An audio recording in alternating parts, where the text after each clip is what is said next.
Hi, beautiful people. Welcome back to the Love Letter Project. My name is Leisha Renice, and I'm so happy that you are here. I'm trying to work on talking slower, but it's not really working. So, but I'm happy that you're here. Before we get started, I do want to give a warning.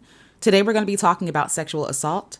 So, if you're not really into that right now, if you don't have the capacity, if you're tenderhearted like me and it's too heavy, I feel you, I hear you, I understand.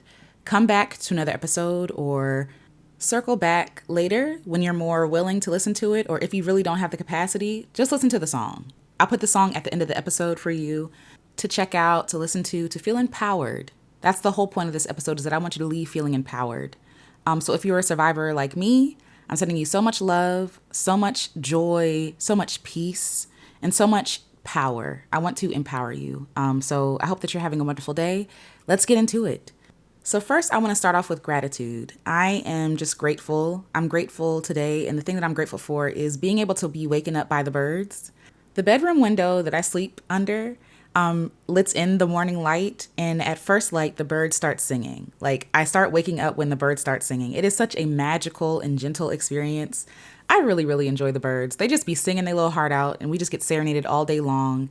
And I just ask that you listen to them. Listen to the birds singing to you. What are the birds saying? How do they make you feel?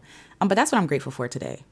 So I've been doing a series called Soundtrack to Healing. I almost forgot what the name was, but Soundtrack to Healing, where I go back to all the songs that I've written and talk about the stories behind them. And so I've written songs about, like we're talking about today, sexual assault. I've written songs about falling in love or breaking up. I've written songs about feeling exhausted and burned out. I've written songs about basically everything I've experienced, my relationship with my father, different things like that. And it's been really cathartic for me to use music as a tool to heal, but also to share my own story and to empower other people. And I recently released, again, In Your Prison. And this was a song that I wrote in 2020. And it was actually for a friend. The fun fact, the song wasn't even written for me. It was written for a friend who had been through a similar experience. And through her sharing her story, I was able to express my own story. So shout out to Tasha W. I love you. I see you. Thank you so much for writing in your story and sharing your story. I had a project going called the Love Letter Project, where people would write in their stories. They would write in things that they were going through or things that were traumatic for them, things they were happy about, anything. And I would write a song for them. And I'm thinking about bringing that back, but I need to figure out a way to do it where it's not overwhelming and exhausting. But Tasha wrote in expressing her experience, a moment that was pivotal for her, where she was sexually assaulted. And I want to honor her story. And I want to honor her because she gave me a voice. She gave me the ability to mask as her, like to kind of mask as her story, but really talk about my own story in the song. And it gave me a voice. And so I will forever be grateful to her.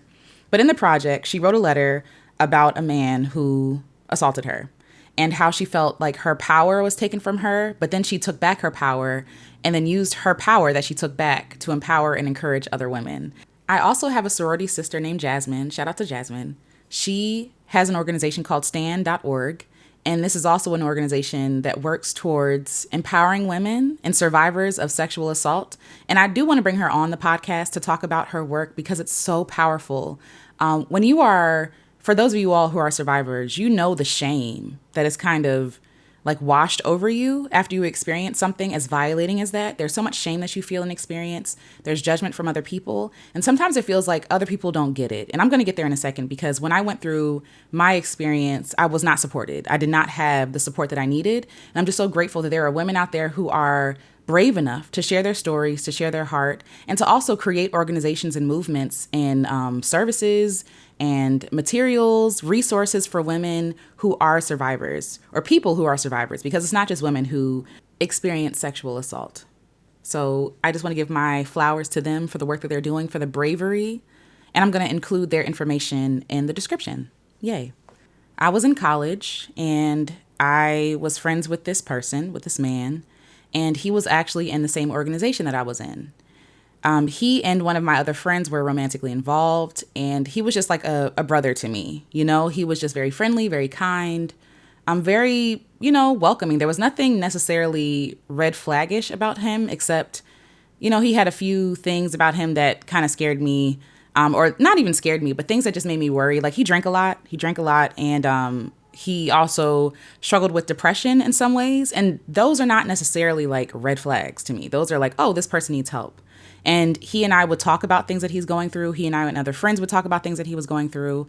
And I thought that we were friends. Until one night I went to a party and all of this group, friends, all these people in this friend group were there, except for one person who was actually closer to me.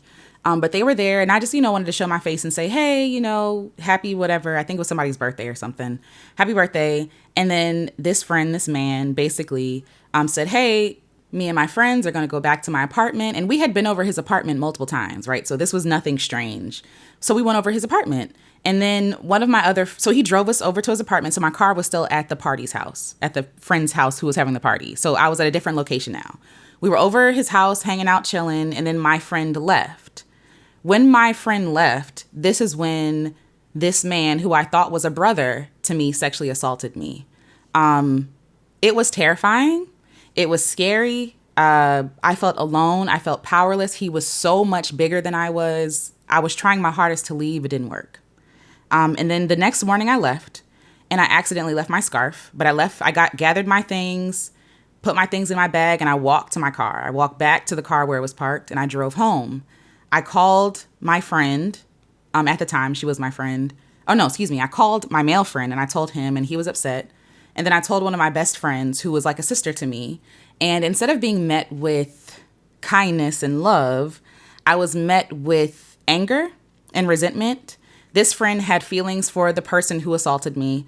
And instead of, I guess, honoring my story and empathizing with me, and as I'm talking about it, I feel my heart rate rising. So excuse me if I'm stuttering or if it takes a second. But I came to her with an open heart because I trusted her. And I didn't necessarily want anything to happen to him.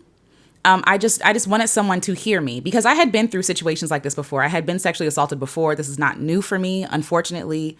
I have been violated. Like my body has been violated by other people multiple times before. And, I didn't really know how to honor those experiences. I didn't really know how to grieve, how to be angry. I was put in an organization that we were in was a very Christian organization. And so I didn't feel like I had room to really express myself the way I wanted to. I didn't have room to be angry. I had been in situations before with men in that organization and there was no support, no recourse, they were not held accountable for the damage they did to the sisters in that organization. And so I didn't feel like I had any allies. I didn't feel like I had a support system. And I didn't want to be, and this is awful to say, but I didn't want to be the tragic friend. I had been through so many tragedies before then. And I was tired of being the friend that was always broken hearted, that was always crying, that was always going through something. Because on some level, I felt like I did it to myself. I felt like I put myself in these situations. And so when you go through something like that, like a sexual assault, especially when it's someone with a friend, who you saw as a friend, you're confused because you're retracing your steps to be like, first of all, when did I give off the air that I was interested in you sexually at all, right? Like, this was my brother. This was somebody that I saw strictly as platonic, strictly like brotherly, right? And then you're retracing your steps, and the automatic thing is like to blame yourself. Like, how did I put myself in this situation? That was my automatic response. Before I even told this friend, who was my best friend, I also told another sister, and she did not meet me with kindness or warmth at all. When I told her that I was sexually assaulted by someone who was her best friend, her response to me was, well, he only did that to you because he misses his girlfriend. He only did that to you because he misses his girlfriend, the one that he truly loves. As if she's saying, like, this is almost like she said to me, he only used your body because he was lonely and his girlfriend wasn't around. As if I should be okay with being used in that way. As if I should be okay with being violently assaulted because he was lonely. Like, it just wasn't adding up. So because I went to the first woman and she basically, gave me nothing. Like, yes, give us nothing. Like, gave me nothing. I went to the second friend who was my best friend, to tell her, because I knew if anybody would be in my corner, if anybody could reflect to me that I'm not crazy, if anybody could reflect to me that like what happened to me was wrong, it would be her. And when I told her, she was envious, as if I seduced him and we had a fling that was consensual. And that's not at all what happened. She asked me questions that I was trying in real time to push down.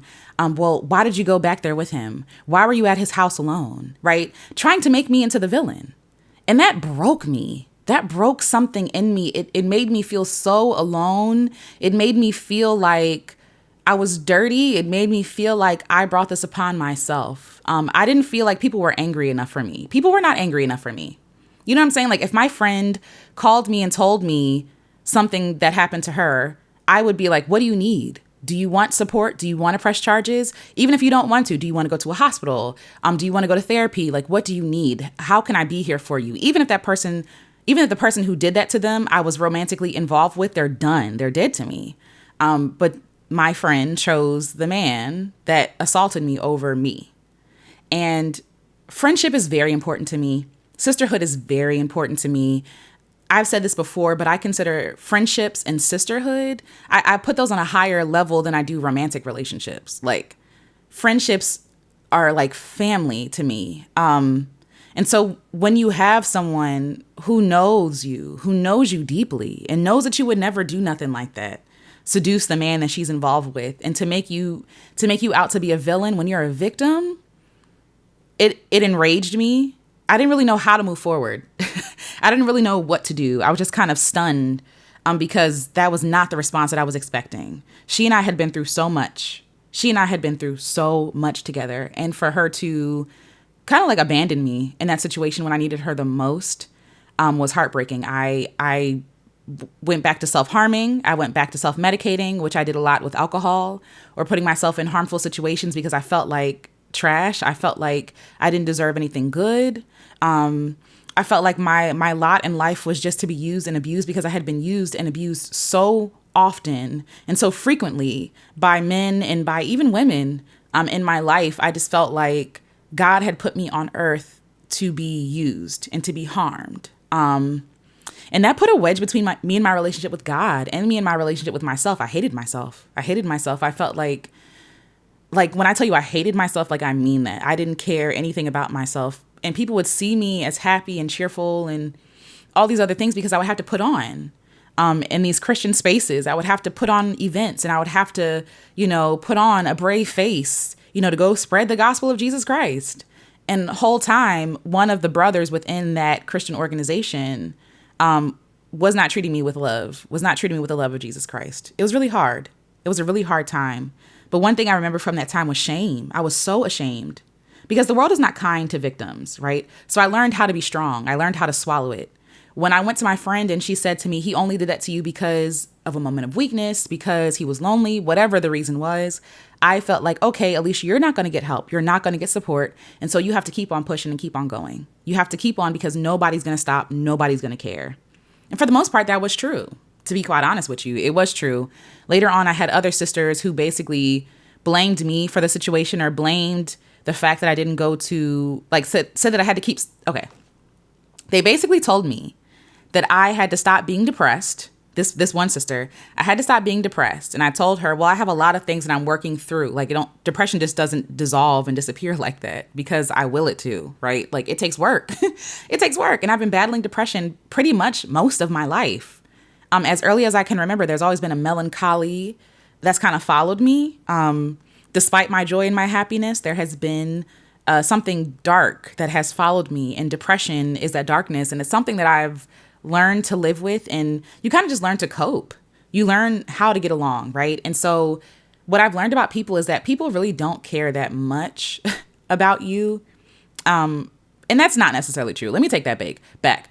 Some people don't really care about you. They care about how you make them feel. And that's the difference. And I think that was one of those friendships where I thought that we had a mutual friendship where I was there for her and supporting her and championing her. But when it came to me and my things that she would call drama, which is interesting, it's not drama, it's trauma. But anyway, she would call myself drama and basically say, oh, you're not supposed to be depressed because you love God. And I'm here to tell you that you can love God and be depressed. I promise. You can love God and be suicidal. I promise. You can love God and hate yourself. These things exist. And I wish that we would stop saying these things because it's so harmful and it's so wrong. And it makes the person feel like they're in sin for being sad. No, you're depressed because the world is depressing. I want to reflect that back to you. You're depressed because the world is depressing. In this situation, I was depressed because of a lot of things. Hello, like being poor, that's a depressing thing. Being assaulted is a depressing thing. Oppression makes one depressed, right? But this friend was victim blaming me essentially and saying, you're depressed because you don't love God enough, because your relationship with God is not close enough. And even after that, I was like, girl, like this is what happened to me. And her response was, well, you should have pressed charges. If you didn't press charges, you can't talk about it anymore. Talk about unkind and untrue. You talk about that thing as many times and as long as you need to talk about it. Processing takes time, especially when something so violating has been done to you. But yes, but the world is not kind to victims. And that's something that I learned very early on. And so I learned to be strong, right? Growing up, my mother used to say things to me like, don't let them see you cry. You got to be strong. Don't let them see you sweat. And so I grew up understanding that most people don't really care about people's weaknesses or people's traumas or pain because they're so busy trying to make their life, they're busy trying to make their life easier and more convenient, right? And pain and trauma is not convenient. Love often is not convenient. When we love somebody, we show up for them in times that are hard and in times that are difficult. Not saying that we have to endure pain and trauma and abuse from them, but awful things happen, right? And so if we want to be good friends, we show up for the people that we love in those hard times, because I'm not just here for a good time. I'm here for you. I'm here for your soul. I love the soul of you. And whatever you're going through soulfully, like I want to be here for you. That's the kind of friend I am. And I guess I assumed that they were those kind of friends too, but they weren't. And so that was a heartbreaking moment to realize. But yes, telling my friends reflected that back to me, that people don't really care about you. Again, her saying to me, he only did that because he was lonely. Being met with jealousy and envy when I was assaulted, that was wild, right? She treated me like I seduced him, like somehow I was not trustworthy.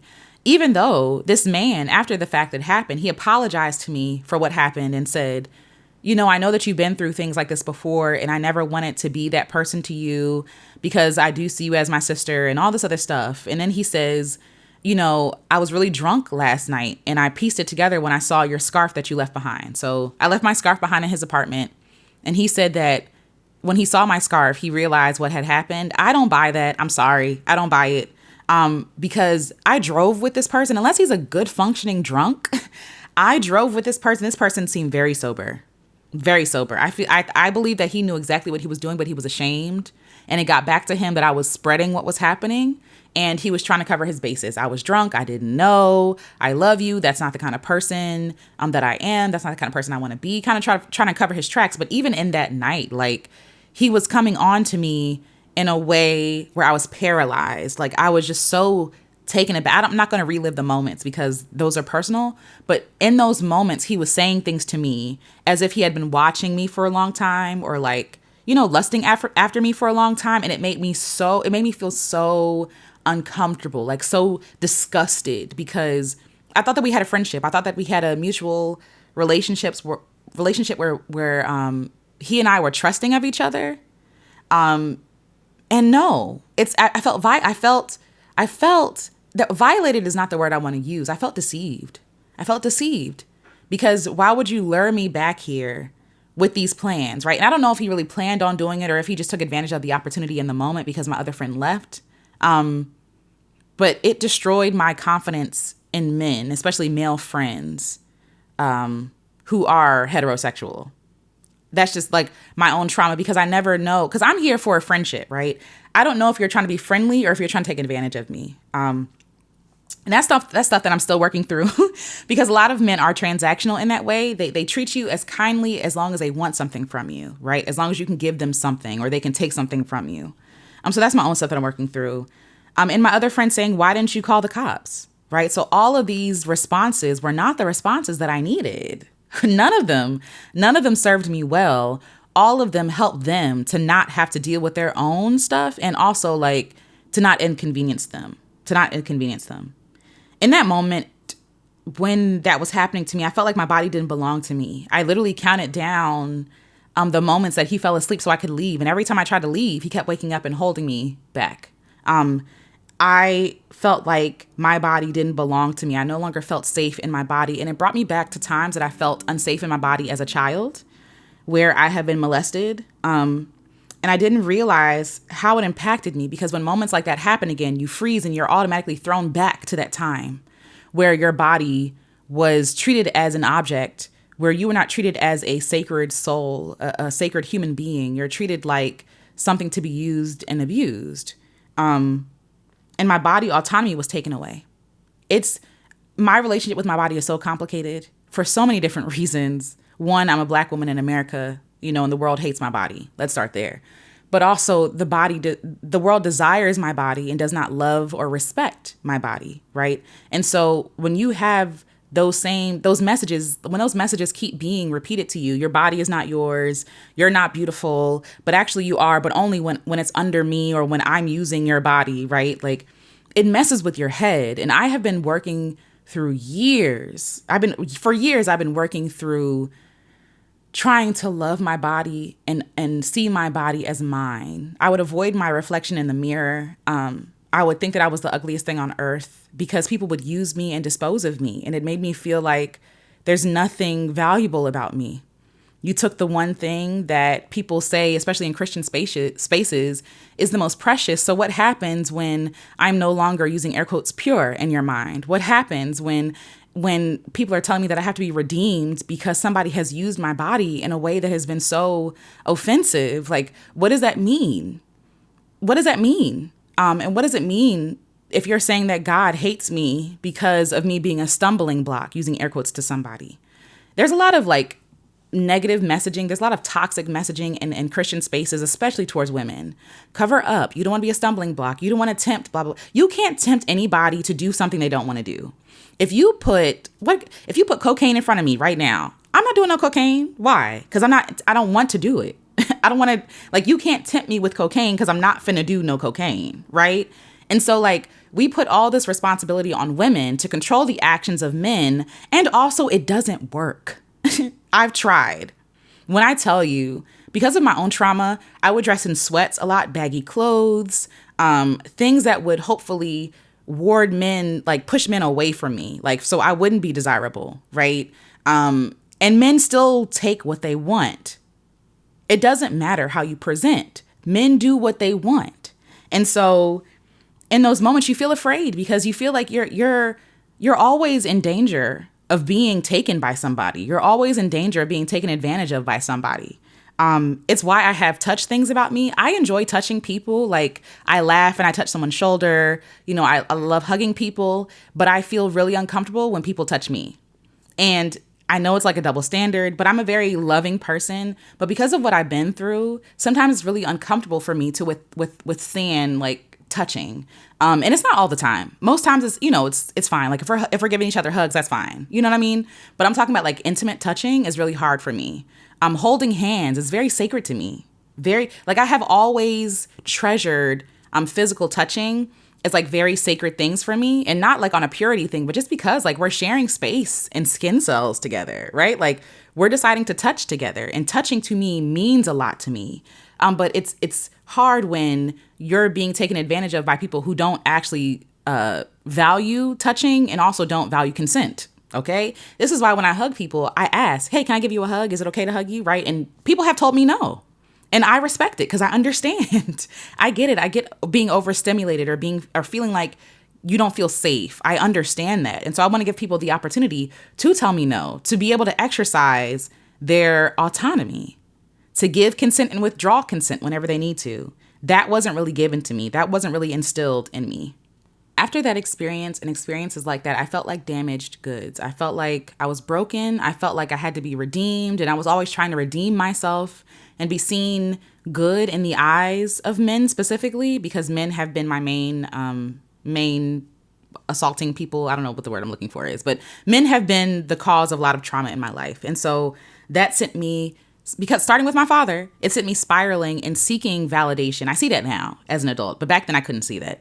But I was seeking validation from men. Please love me, please respect me, please validate me, right? Because as a girl, as a woman, you're kind of made to believe, or not made to believe, but the messaging is kind of pushed that men should be choosing you. And if you are unchosen by your father, if you're unchosen by your lover, your brother, your friend, and I felt all those things, my own brothers, right? Like I have felt unloved by them, unprotected by them, unseen by them, uncared for, and I think I wanted that male like validation and like protection. I've always wanted to be protected and seen. And I'm also a tall girl, right? So that's a whole other conversation. And so people don't see me as someone to protect. And so I've been very vulnerable in the earth, and I'm very tender, and I'm very sensitive. And in a lot of ways I am naive, right? And I do give people the benefit of the doubt, especially if we establish a relationship. And this is me. This is like residue of that trauma, like trying to explain my way out of what happened. None of that would happen. Let me state this for myself and for those listening and for those who have experienced something like this. None of that is your fault. None of that is your fault. You could not have predicted it. You could not have stopped it. You didn't know. The shame should rest on the shoulders of the person doing the harm, period. That is not your shame to carry. So let me just reiterate that. But these were just thoughts that I was going through at the time. Like, oh, it's my fault. I'm the problem. I'm unwanted. I'm unprotected. I'm unseen. And this was with someone I trusted. I thought that I had checked all the stops. I did the background checks, all these other things. There were things about him, like I said, that were a little concerning. But I never thought that he was going to harm me. I thought that his issue was harming himself, right? Like that was the fear. It had nothing to do with me. And he had used me as a place to vent and to talk. And we would talk through things, and we were building like a good relationship until he did this. There's this phrase a lot of men say, or people say to be insulting. And it's like, who hurt you? Who hurt you? And they're not really asking who hurt you. They're making a judgment. They're saying, oh, you're acting embittered. You're acting angry. You're acting like you don't trust, blah, blah, blah. And it's like, yeah, duh. Like if you ask me who hurt me, I will tell you. Men, women, friends, right? Colleagues, people have hurt me and hurt me over and over again, which is why I am distrusting of them now. At this point in my life, I don't trust men. It is what it is. I don't trust men because every man, even the good men, using air quotes, the good guys, have harmed me. And let me be specific. I don't trust cis het men off that. Like there's some stuff that you're going to have to show me before I end up trusting you because of the situations and the circumstances that I've been through with men. You can call that bitter. You can call that whatever you want to. I call that surviving. I call that looking out for me because nobody has looked out for me except me. And so I have to be vigilant. And so I don't know who's the good guy and who's not. The guy that assaulted me the last time, I thought he was a good guy. I thought he was kind. I thought he was clean. I thought he was trying to get himself together. I thought that was my brother. And he wasn't, right? And so if someone keeps hurting you, would it make sense to never trust them again? If the same people or person or groups of people or this kind of person keeps hurting you, it makes sense to want to protect yourself and never be around those people again, right? And so I've never felt, like I said, cared for or protected by men. Even the good guys turn on me. All the good guys have turned on me. And so at some point I start feeling like, oh, I'm the problem. Am I the problem? If every man does this to me, am I the problem? And at that point I thought I was. But I'm here to tell you that you're not the problem. Neither was I. I was not the problem. The problem was the violence that happened in the first place. And like I said, that shame rests on their shoulders, not yours. But I also understand the feeling of shame. The feeling of darkness, the feeling like I can't tell someone this because you feel violated, you feel taken advantage of, which all those things are true. And sometimes you can feel stupid. You can feel silly. Like, how did I not see this coming? How did I not know? How could I not have predicted this? Right. And like I said, this is not your fault. This is not something you can predict. You can't. The moment you say no, or I don't want to do this, the moment that you are not consenting, that's the moment that is not on you. Right. Like, that choice, the autonomy was taken from you. Somebody stole something from you. And so I was angry. Somebody took something from me, and it wasn't something that I could take back. You know what I'm saying? Like, it's not like, oh, like there can never be justice for stuff like that. Once you violate someone's body, whether that be with sexual assault or with murder or with violence, you can't take it back. Those people take on those wounds forever. People talk about like, well, I'm free from this. That's great. But the effects of that, right, for a lot of people last forever. And so while you're living this reality, and it's not fair, and that should not have happened to you. I want to reflect back to you that, like, I don't want you to be burdened with something else that's not yours to carry. It's not yours to carry. The shame is not yours to carry. It is not your fault. You're not rejected. Like, no, it's not your fault. So I just want to keep reiterating that, because that's something that I needed to hear. I needed someone to hold my hand and tell me that it wasn't my fault. I needed somebody to reflect back to me what I knew was that I'm not crazy. I didn't will for this to happen. I'm not that kind of person, right? Like that, I'm talking about my friend. And it also doesn't matter what kind of person you are. I'm just saying this for this story. My friend saying, oh, you seduced him and all this other stuff. No, I didn't. But also, let's say that I did, right? Let's say that I did seduce him. When I said no, that's where it should have stopped. And it didn't. You feel me? So even if you did go in there with the mind to, oh, I want to sleep with this person, I want to do X, Y, and Z. The moment that you stop consenting, the moment you withdraw consent, it's a problem, and it's not your problem. Okay? Okay. So let's get into the song, the lyrics of the song. The first line of the song is, God may have made you strong, but God didn't make you smart. If you thought that I just live here in the dark. So in that moment that's, was a lifetime long, I was overpowered. I felt powerless, ashamed, right? And like I said, that shame wasn't mine to carry. I felt stupid for being caring and kind and trusting of a friend. It's like, again, trying to, like, where did it go wrong? What did I do? And it's like, no, you were being a friend. I thought we were friends. What am I misunderstanding here? And I also think there's also this, like, feeling I get. Let's say that I'm friends with somebody and they tell me that they like me or that they're interested in me. There is a recoiling that I do naturally. And it's not because of them. It's because of situations like these. I think I'm realizing in real time that when people express their love and their care for me, or, hey, I want to date you, I want to be in a relationship with you, blah, blah, blah, I get scared because of situations like this where I thought we were friends. We were just like, I was open, I was free, I was being all of myself. We were bearing our souls to each other. We were both trying to become better people. And with that information, it was used against me. My weaknesses were used against me. Even him apologizing the next day saying, I'm sorry I did that to you. I'm not that kind of person. I never wanted to be that guy. He knew that I was sexually assaulted before. We had conversations about this, and he still chose to sexually assault me. And on some level, I feel like he studied me in a way. He studied me in a way to get information to be able to do what he could do. And also, like, surrounding himself with people who basically weren't nothing, were good for nothing at that time, because he knew that there would be no recourse. There would be no justice because his friends are not just people. So there's that. But I also feel like for me, there's a feeling when people express their love for me or their like for me, I get scared. I get scared because I don't want to be taken advantage of, because I have been so many times. I also beat myself up because I couldn't get over it, whatever the hell that means, right? Everyone else moved on. After I was sexually assaulted, everybody else moved on, but I was still struggling. I had been through so much already, and taking things and swallowing my pain was the norm for me. And that's why I started drinking and harming myself. And again, putting myself in harmful situations. I was trying to numb the pain. I was trying to silence the pain because it screamed so loud, but my silence didn't save me. Shout out to Audre Lorde. My silence never saved me. It just harmed me. It didn't heal me, and it didn't help me forget. Drinking, no matter how much I drank, okay, no matter how much I partied, no matter how busy I was, no matter how many things I achieved, no matter how many organizations I joined, I could not forget. I could not outrun what was chasing me, right? Like I could not just go back to feeling safe. You know what I'm saying? Like once that safety is broken, that trust is broken, and especially in a group of friends, you feel alone. Nobody wants to hear your pain. Everybody wants to party and have fun, right? Nobody wants to be sad with you and hold your hand. People want to go about doing their own things, and they also have their own lives to live, right? So there's that. But also, they were there in the moment where I needed them most, and I felt alone. It impacted all of my relationships. My friends stopped talking to me, so I learned that no one wants to hear about your pain, so I hid in relationships. I didn't take up space in relationships. I shrunk in those relationships because I didn't want to be left.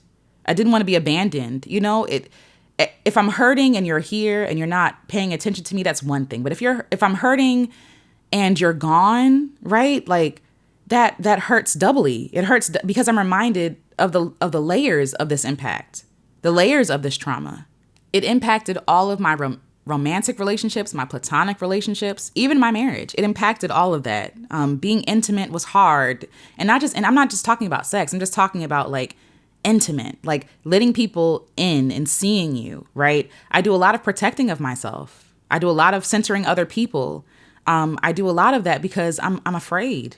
There's a lot of fear. There's a lot of fear that I experience on a day-to-day basis.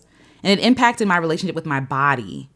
Once I felt like my body was not mine, that my body was for sale, or that somebody could just snatch it away from me, it was hard. It was hard to look at my body with love and with care. And also I was blaming myself for what happened. And so I'm blaming my body for taking up space and for making, using air quotes, making, emphasis on making a man do this to me, making a man stumble, making a man come out of his normal inclinations to harm me. When really this was who he was all along. This is what this person was capable of all along. I was desired but unloved. And Black women know that's dangerous. When you are desired and unloved, people will take advantage of you. People will abuse you. People will talk down to you, right? People feel entitled to you when you are desired and unloved. You have no autonomy. And I realized that my silence was a prison. Again, Audre Lorde says, your silence will not save you. And my silence did not save me. It almost ended my life. And that's no hyperbole. My silence almost ended my life. So the next line is, all that you have is a lie, and all that you are is a fraud, and all that you think I am, I don't recall. My autonomy was stolen from me. What was stolen was a false version of something that was supposed to be beautiful, lovely, and a trusted environment, right? So sex is a beautiful thing, but it's not beautiful when somebody steals it from you, when somebody forces you to do something you don't want to do. So yeah, like, using air quotes, he had me, but he didn't really have me. He had this false, twisted version of what he wanted me to be. So all the things that he was saying about me was a lie, right? And all the things that he was trying to make me to believe about myself was also a lie. And all the things my friends were trying to make me believe about myself were also a lie, right? So what did that steal from me? That moment stole my sense of safety, my autonomy over my own body, my peace of mind, and friendships. To this day, I don't talk to that group of friends because of that situation and situations that came from that situation. Because they let it fester and they didn't show care or empathy or concern. You know, like nothing. We're no longer friends. And I actually wrote a whole album about that. And I'll share that album with y'all later because that's not what we're talking about today.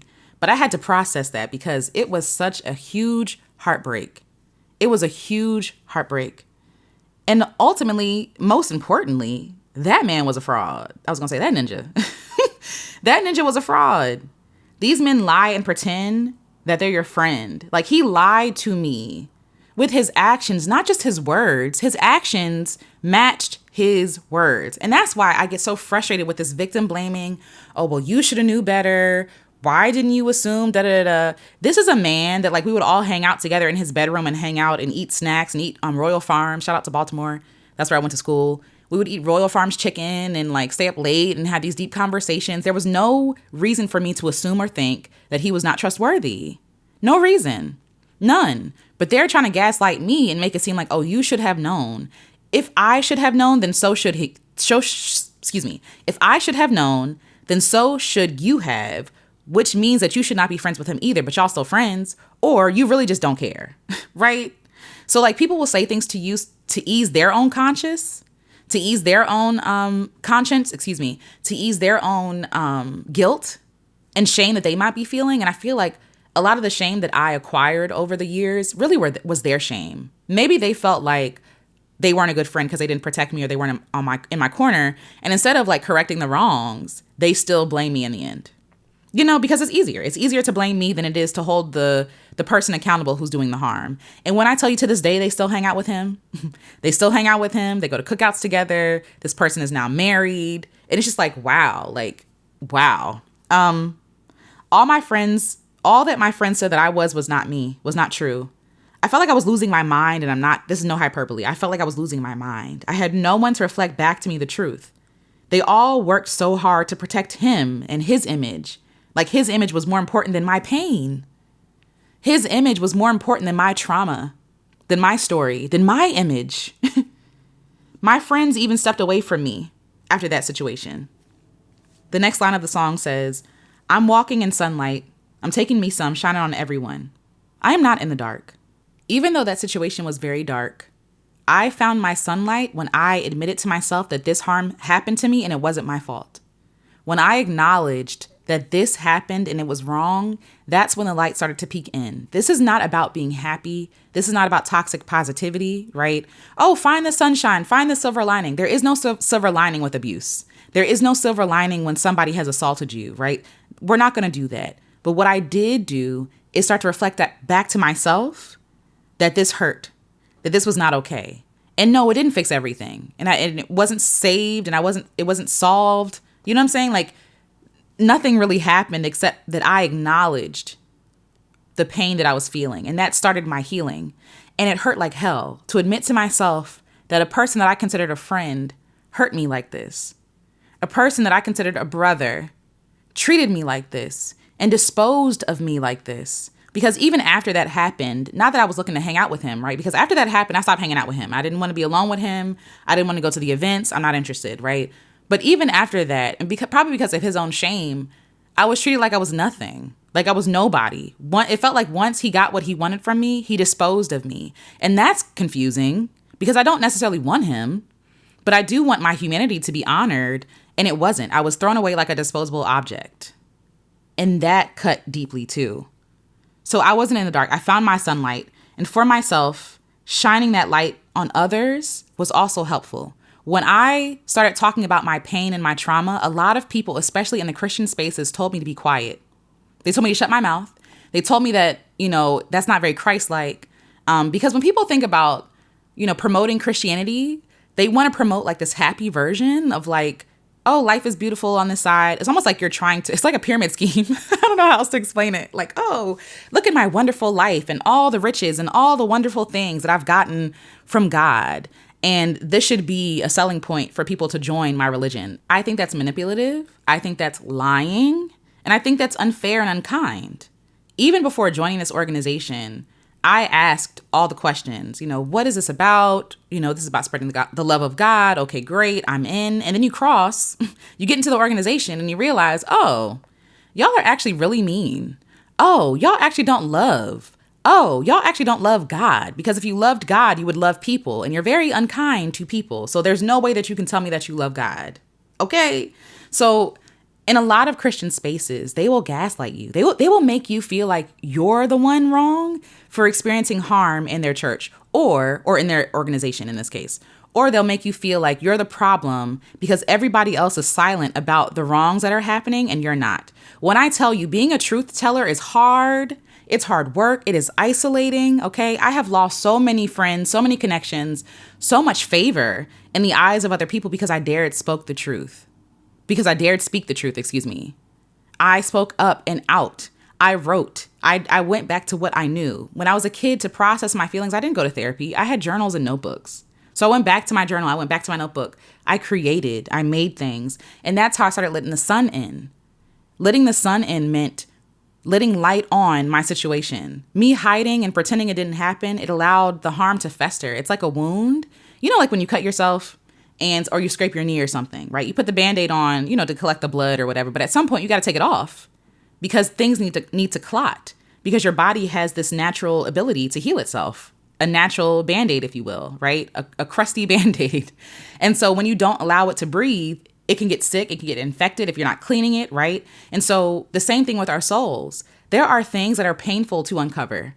They're painful to admit. But that is the first step in healing. And sometimes that first step is painful. Sometimes that first step of healing is digging into that wound and cleaning it out. And it sucks and it hurts so bad. And you don't want to talk about it, but you got to keep talking about it. You know what I mean? You got to keep processing it. And eventually the healing starts to crust over.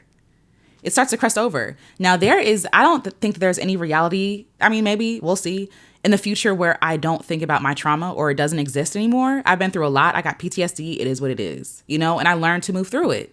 But at this point in my life, because I admit to myself what happened, right? I'm more clear. I'm not gaslighting myself anymore.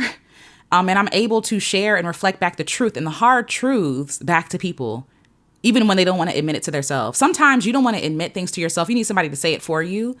because it's just easier. It's hard to admit it yourself. And it's hard to admit it to yourself when nobody else is also validating what you're saying. That's a whole other thing. That isolating feeling, you know? So I'm taking that sunlight that I've gotten, I've worked so hard for my light. I've worked so hard for my light. And so, no, you cannot snuff it. You cannot snuff it. I've worked hard for this light, okay? And with that light, I'm shining it on other people as well. Because we all deserve to shine. I'm putting light, I'm shedding light on the dark places. I'm shedding light on the dark places that people want to pretend don't exist. Or people want to pretend they don't see, or they don't hear, or they don't witness. Once I see something, I can't unsee it. Once I see something, I have to say it. I have to say it. And being the truth teller is a burden. Shout out to Mercer Price. We talked about this. But like, being a truth teller is burdensome. I'm not even going to lie. It is worth it, but it is burdensome because you are the one taking the arrows. You're the one getting punched in the face. You're the one being shut down and spat on. You know what I'm saying? Like, being a truth teller and standing in your truth, sometimes you will be standing by yourself. And in this situation, I definitely was. Nobody was holding my hand. Nobody cared. Nobody was interested.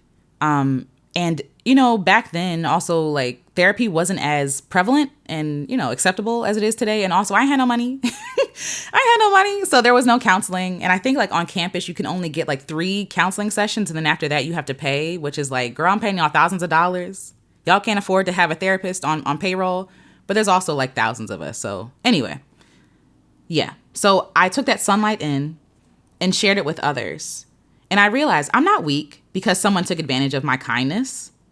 What? That's not my problem. Being kind is a very vulnerable thing. Being brave enough to be kind is a very vulnerable thing. But what happens, what people do to me has nothing to do with me. It has everything to do with them.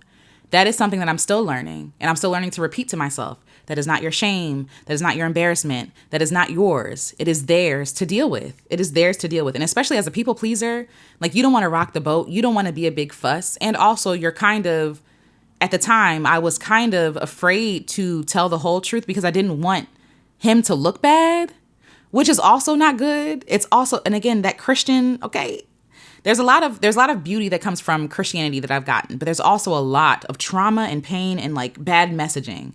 You do not have to protect your villains. You do not have to protect the people that have victimized you. Okay? You do not have to worry about their reputation because if they were worried about their reputation, they would not have done it in the first place. It is not your cross to bear. It's not. That is not a cross to bear. That is abuse. Okay? That is unkind. If people are making you carry that cross, you put that down, you tell them no. I was going to say something else, but you tell them no. That is not your cross to bear. A lot of men in Christian spaces get away with murder. And I mean, this is hyperbole, but also maybe not, but they get away with murder because people refuse to hold them accountable because men are seen as the leaders and women are seen as the people who make men weak and who make men do these things. No, these men are grown. Okay. You can't make somebody do something they don't want to do. If I told my friend to punch me in the face, he's going to say no. Why? Because he cares about me. You cannot make someone do something they don't want to do unless you are assaulting them. You feel me? So yes, I don't care how drunk that person says they were. I don't care. I don't believe him, but I also have been intoxicated and I have never wanted to assault somebody. Absolutely not.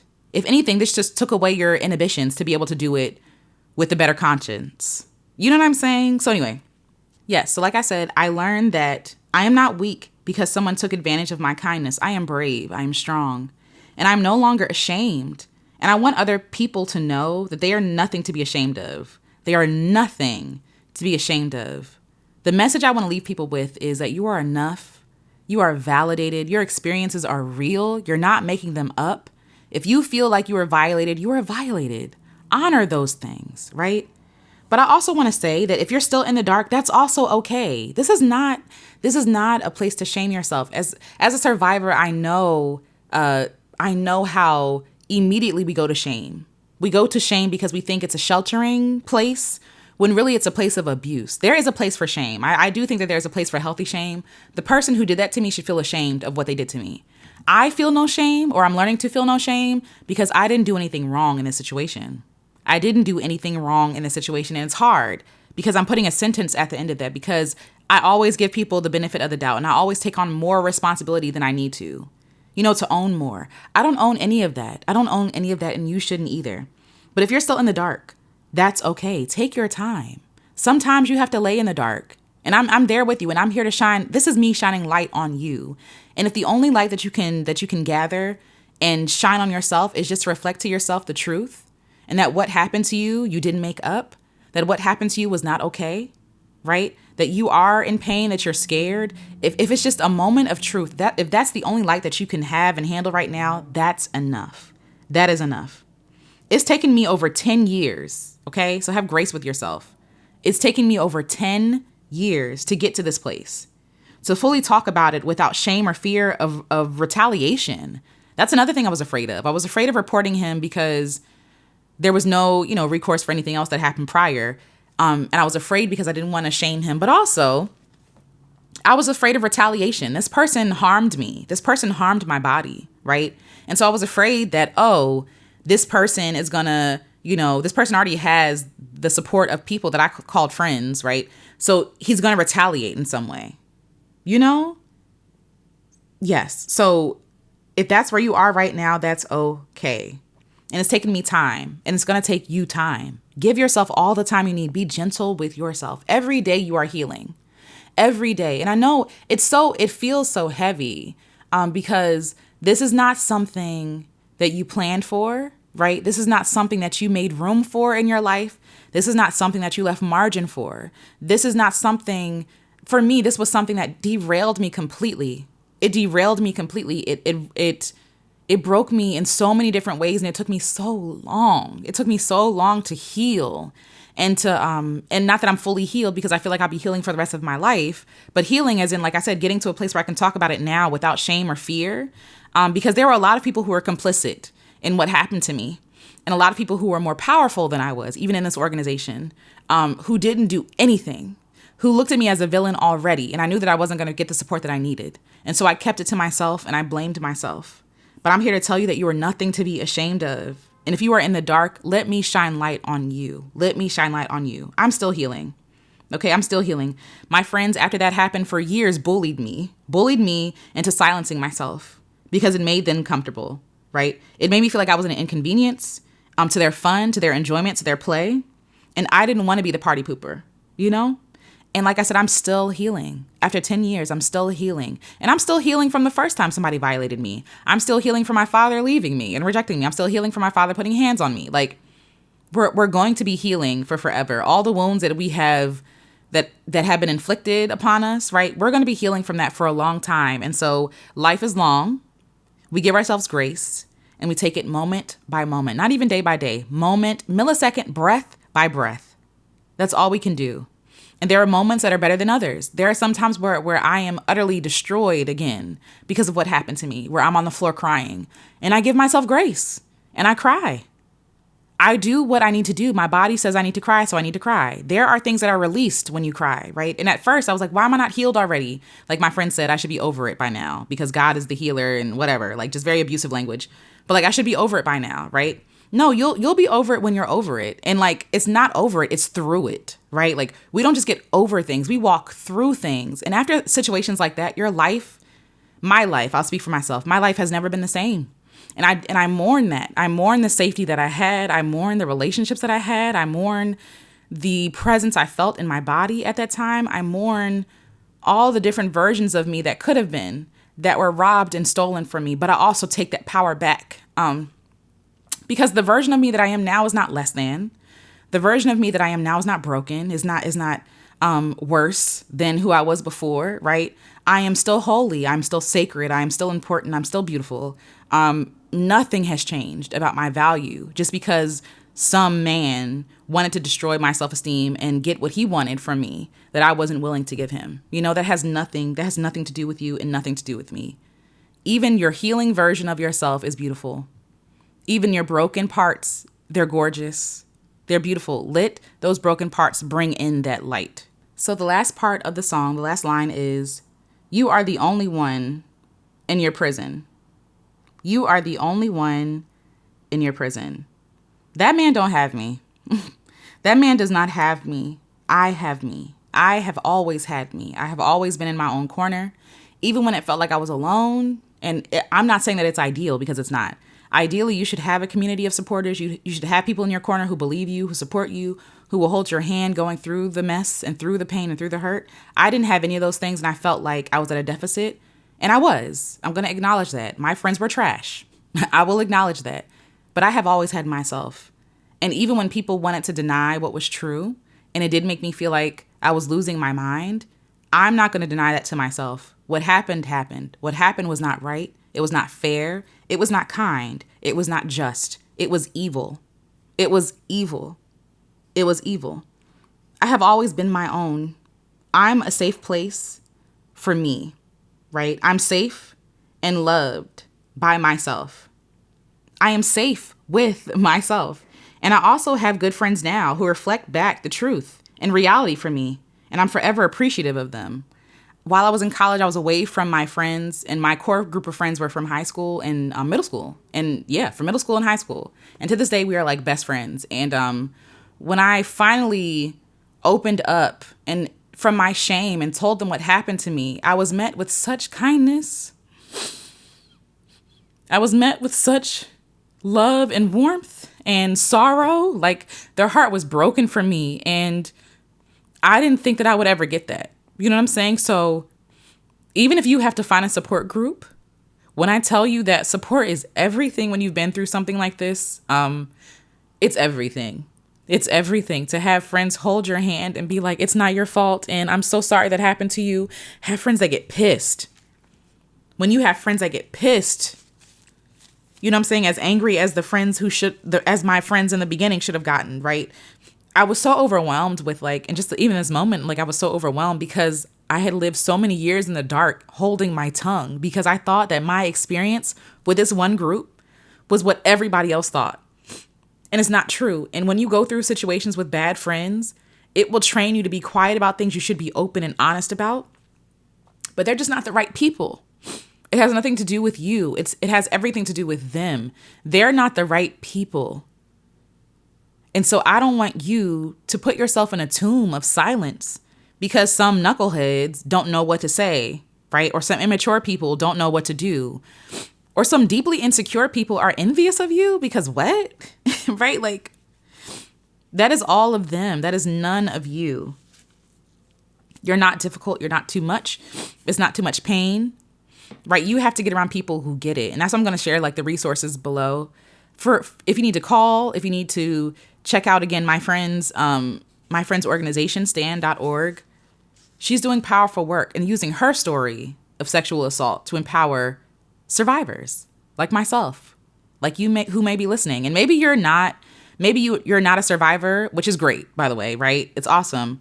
Maybe this is helpful. I hope that you got something from this to be able to better support your friends who may go through something like this. Maybe you don't know what to say. You don't have to say anything except that I'm here for you.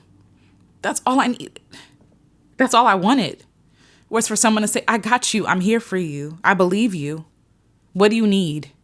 What do you want me to do? Right? What are you comfortable with doing? Not bullying them into reporting it to the police, because that's a whole other conversation for a whole other day, right? A lot of cops, one, don't believe victims. They don't take them seriously. They throw away rape kits. They do all these things to make sure that justice is not served, right?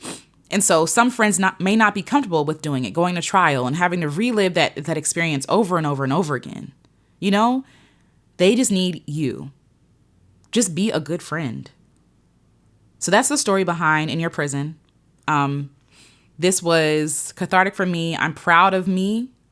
I am so proud of me because 10 years ago, I would never talk about this. 10 years ago, I used my friend's story, right? Not 10 years ago, but 4 years ago, I used my friend's story about her sexual assault to talk about this song, to write the song. And now I'm in a place where I am fully owning what has happened to me because I feel no shame about it. And I never thought that I could get here. And so I am so proud of me, and I'm proud of you for being a survivor, for being here, for being open, right? And I'm here to reflect back to you that what happened to you is not your fault. It never was. It never was. It never should have happened. I love you. I see you.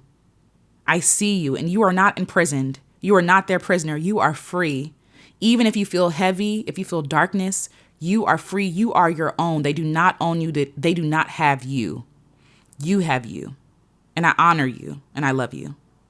And I'll talk to you all in the next episode. I'm going to play the song for you in your prison.